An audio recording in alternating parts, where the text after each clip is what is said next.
Welcome back guys on my YouTube channel. Today we are here with another build. Behind me you see a KTM 990, but that's the other video, so if you missed it, go and check it out on the channel. Today we are in company of a KTM EXC 500cc 2025 model. This bike is of an accountant from north of Italy, and he wanted to remember his old days where he had a KTM. So he wanted a KTM and wanted it to build it to go to Tunisia, to Morocco, but at the same time he wants to use it on the trails here in Italy and to take part in some adventure event, but he wanted a light bike, easy to ride. So that's what we did here with this build. We started from the standard bike.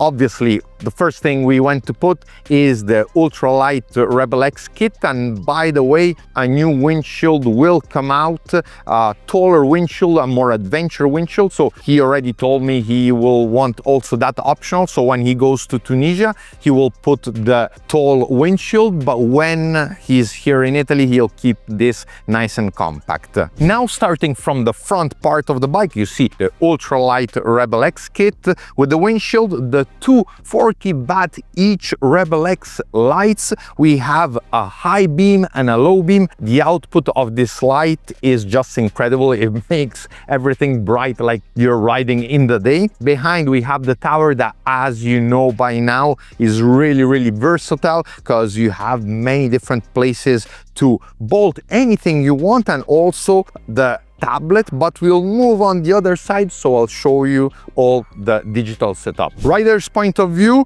you see the setup. We went with the DMD tablet. Reason for which I'm using this tablet for most of my builds is the fact that it has installed already the DMD2 app for navigation, for roadbook. If you want to try and navigate with the roadbook or take part in an event, the thing I like is the new holder, because the new holder is already mounted on silent block, so it absorbs for your tablet the vibrations. It's now a closed system, so it protects even on the sides in case of crash the tablet.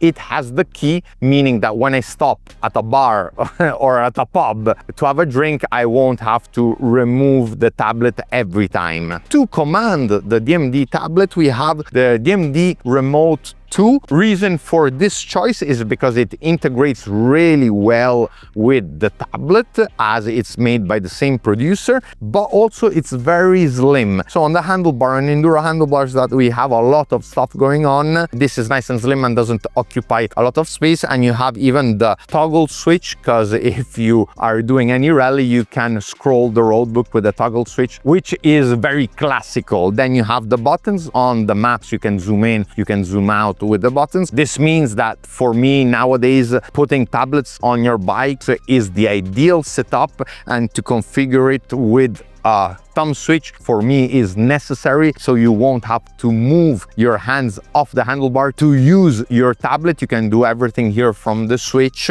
The whole system is wired not to the battery, it's wired to the fuse box here placed on the side. We have a 4-way fuse box with LED error indicator, so the LED will turn on when a fuse is broken or when the fuse is missing, making it very easy for anyone with no mechanical knowledge to understand why there's no electricity going to your tablet.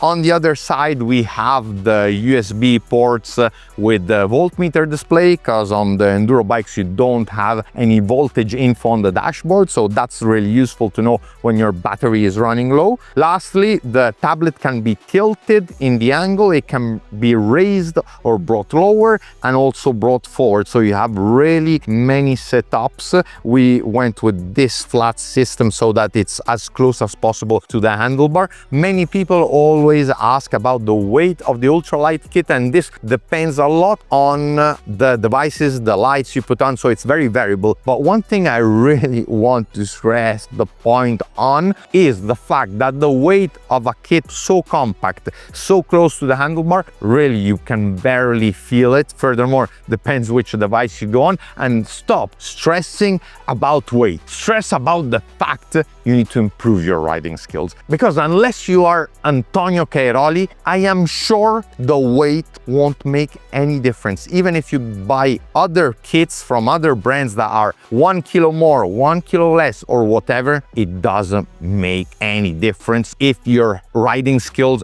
are not at a professional level. Other thing you see from the front part is the handguards. These are the Ufoplast handguards. The nice thing is that you don't need to put any bracket on the handlebar because they mount just like the OEM handguards directly on the bolt that goes through the lever. So very, very nice and easy to set up. For now, we didn't do anything crazy on the rest of the bike. We placed the 15-liter fuel tank to have much more fuel autonomy. We then changed all the plastics. We went with black plastics and we did this custom graphic as Mauro, the owner. He wanted something different. And you know, when we do bike builds, we clearly put in our input, but also we try to get the dream bike of the customer to become a reality. So he wanted all this mix of colors. Also, he wanted his name here on the side. He wanted the text Tenere, even though the Tenere is a Yamaha, but it reminds him of his childhood. So we went with also the Tenere text.